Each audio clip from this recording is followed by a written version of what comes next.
அனைவருக்கும் அன்பான வணக்கம். இந்த குளம் எந்த குளமென்று தெரிஞ்ச உறவுகள் மறக்காமல் கமெண்ட் பண்ணுங்கள், சப்போர்ட் பண்ணுங்கள், சப்ஸ்கிரைப் பண்ணுங்கள். அப்படின்னா தான் நாங்கள் போடுற ஒரு வீடியோவும் ஒரு நோட்டிஃபிகேஷனில் வந்து விழும்.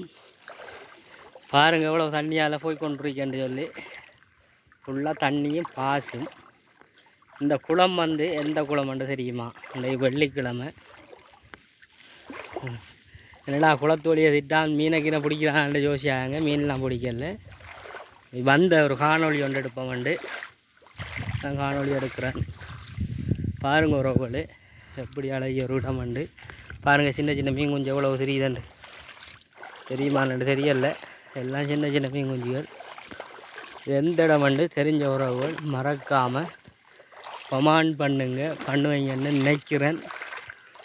பாருங்கள் எப்படி அழகிய லொக்கேஷன் பாருங்கள். மீன் எப்படி ஓடுதுன்னு பாருங்கள். கோட்டை மீன் பாருங்கள். விராலை பாருங்கள். விராலை பாருங்கள். மழை தூறுதோ எப்படி இடம் வந்து தெரியுமா?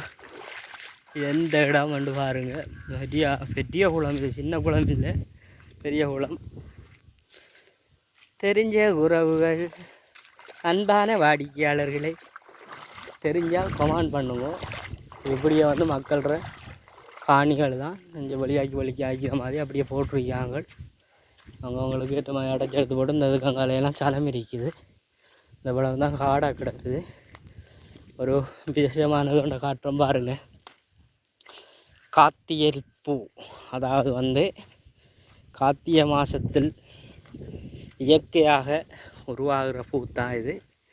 எங்களோட இடத்துல உருவாகிருக்குது பாருங்கள். எப்படி இருக்கேன்ட்டு இதைத்தான் சொல்லுவாங்க கார்த்திகை பூவன்ட்டு சொல்லி. எப்படி இருக்கேன்ட்டு பாருங்க. இயற்கையாக உருவாக்கப்பட்டது அதெல்லாம். இங்கே நிறைய மக்கள் இருக்கிறாங்க. இது இப்படியே ஒரு காட்டு வழி உண்டு. காட்டு வழியால் போய்கொண்டிருக்கு. இப்போ குளத்தால் வந்து இப்போ தூரத்தால் இப்போ போய்கொண்டிருக்கிறேன். எங்கே போகிறேன்னு தெரிஞ்ச உறவுகளும் மறக்காமல் கான் பண்ணுங்க.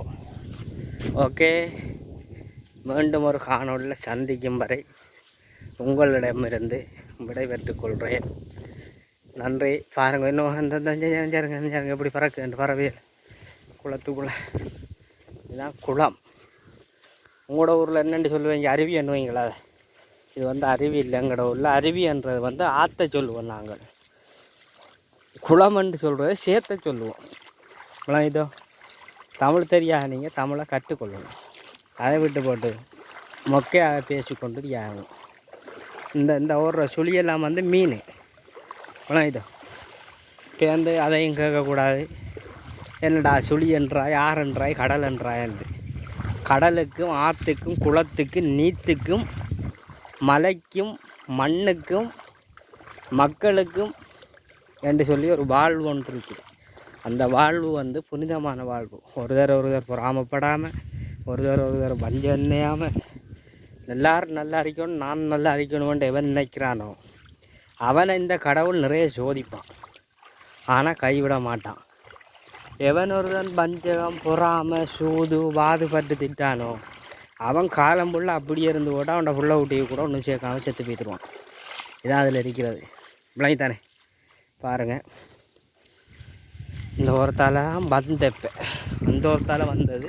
ரெண்டு ஓரத்தால் போகிறோம். பாருங்கள் கடற்கண்ணி பிறக்குது. ஏன்னு இதால் போகிறேன்ட்டு இப்போ எல்லோரும் யோசிப்பீங்க.